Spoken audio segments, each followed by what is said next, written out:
What's up, everyone? So, our topic for today is how to install Spotify. So, if you wanted to download this, just go directly to spotify.com/download, and you'll see this one, of course. And then let's do it. Double click this app and it will download it for a second. So I'll just skip this one. So after skipping, you'll see this installing.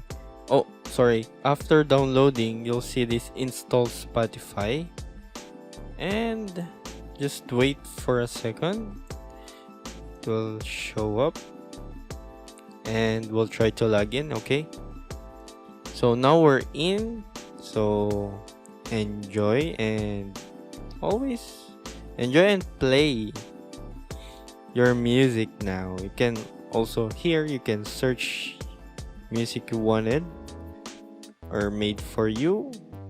There will be a bunch of this. Also, you can change to genre, what genre and mood. You can also listen to podcasts and the charts here. You can also see here new releases, discover, and concerts. So thank you for watching, and don't forget to subscribe.